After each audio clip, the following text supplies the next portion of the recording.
To say that Spy Family was an eagerly anticipated series would be a massive, massive understatement. Actually, no, you know what? That's way too intense. I'ma start again. To say that Spy Family was an eagerly anticipated series would be a massive, massive understatement. Listen, if we're talking about numbers, then moving 12.5 million units for something with very little advertisement are numbers that Don Pablo would smile about. So in terms of the I'm trying to fill this gaping hole in my life by filling out these Amazon shelves with these Japanese comic books community, they are really big numbers. Now, I know you might be wondering, Ben, why the are you highlighting all of this? Well, there are three really important reasons. First, it gave me and everybody else another way to roast Black Clover fans on Twitter, and more importantly, it also told people that this was a series destined for astronomical success once it was adapted into an anime. Then it happened. In October 2021, the Spy Fam anime is officially announced. I mean, everybody knew it was going to happen, but regardless, the hype is still very, very real. Then fast forward to where we are now.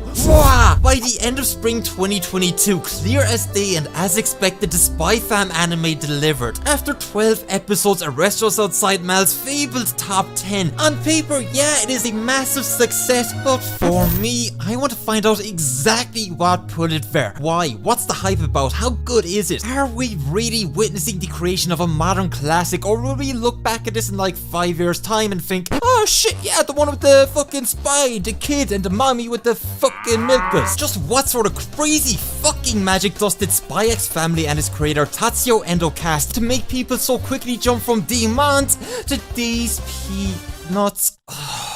Okay, you know what? I'm sorry. That was a really bad joke, but you're just gonna have to trust me from here because yeah, there's gonna be a lot more. So first things first, in order to see how Spy Family took over the entire world, we need to look at the current state of the comedy anime market. No, we've talked about this before. Not that sort of shit. It's not funny, okay? Okay. With the end of Psyche K and Love is War's really fucking sporadic release schedule, there was a real gap in the market left for a high profile series to really stake its claim. I mean, anything? Any series? I mean, anything whatsoever, because holy shit, it is hard to find a good comedy anime, and I say this because Japan has been known to have some really weird sense of humor, and by weird, I mean we all know that a lot of this shit just ain't funny. Okay, you know what? I'm not actually being fair, because when they actually decide to put on their little fucking writing hats and do something new and exciting, you get the classics like Gintama, Grand Blue, Psyche K, OPM, all the way down there at the bottom. You have a lot of this shit. Now, unfortunately for me and for you, my anime list only makes things worse, because here just about anything, and I mean anything, gets the comedy tag. They have Bunny Girl listed as a comedy. So on that rare occasion that you actually manage to find a series that delivers on all the ha-ha-has, as well as the ba-ba-ba and the boo-boo-boo, you get a truly magical series like what? I mean Spy X Family, or whatever you would like to call it. It's got super flashy and sexy action scenes. I mean, it's no Baki or Seven Deadly Sins, but I guess it will do. But anyway, Cloverworks X Wit, or Wit X Cloverworks, or fuck it, just clit, bring humor to life, tickling all your sensitive little areas with the good side of Japanese humor, and then it tops it off with this little sprinkle of emotion, and BAM! You have the very foundations of Spy X Family's insane success. However, like the sponge of a cake, before you start putting all the icing cream and the happy birthday kiddo, another year and your dad still hasn't come home. Damn, you're a real fuck up, aren't you? Love, Mom.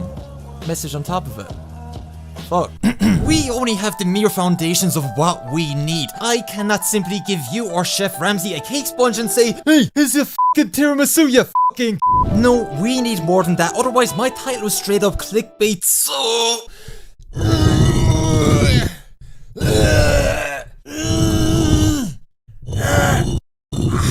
fuck, let me catch my breath.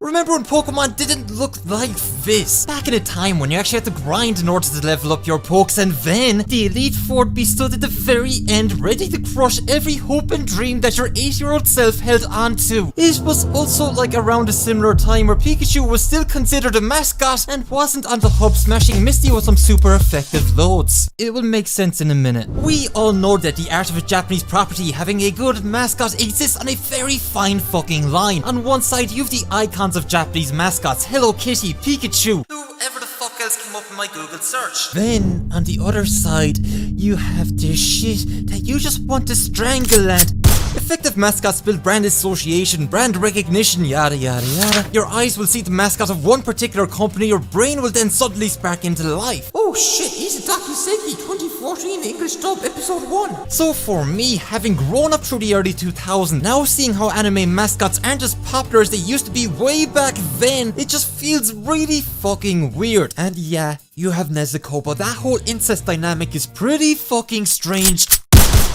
Spy Fam is one of the few series to leverage the power of mascots in recent years, and coincidentally, Anya is the best mascot that we've seen in a long fucking time. All of those goofy faces made her a viral meme sensation long before the anime was ever announced. To get to the point and to try and upload on time, here you don't just have a good mascot, you get a fucking great one. You see, Anya perfectly represents Spy Family's entire brand, that being a series that is able to appeal to a wider audience. Your grandmother, younger family members can all sit down and have a good time watching this. I know personally that I would have no problem whatsoever showing this to the fam, but I also know they would think that is a pretty fucking weird thing of me to do. Basically, fuck family, but at the same time, fuck Spy X Family actually has something for just about everyone that finds it. And even for the ones of you out there that don't think it's all that deep, it is deep.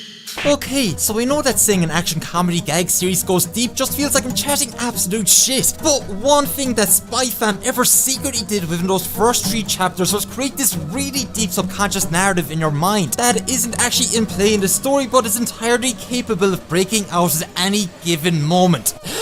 Now, I know what you're probably thinking. What the fuck? Well, I'm really glad you asked. Narrative layers exist at this really deep subconscious level in your mind. Similar to how you know if you don't breathe, you die. If you don't wipe after pooping, you smell like rainbows. On the surface in Spy Fam, you'll have Lloyd display this laser-like focus toward his mission. Oh, but now he's acting like a good father and a horny husband. But then subconsciously, you know that, wait a minute, this is all a front, and at any given moment, he could just fucking dip. And Anya would cry and be left alone. But then you'd probably rage and kill him because she actually gets way too invested into all of this. Or she could be a sign of taking down Agent Twilight. Meanwhile, Anya is just in the center being subject to every thought that goes on in each of their heads, all while trying to not let slip what she is so she can live a normal life, but secretly trying to help Lloyd in his mission even if it means he leaves after. We are 65 chapters in and I still have no idea if Lloyd has any emotions. What is Anya's connection with Dr. Brenner and the Upside Down? Who gets the dog in the event of a divorce? Why does Anya look like a fucking Clefairy?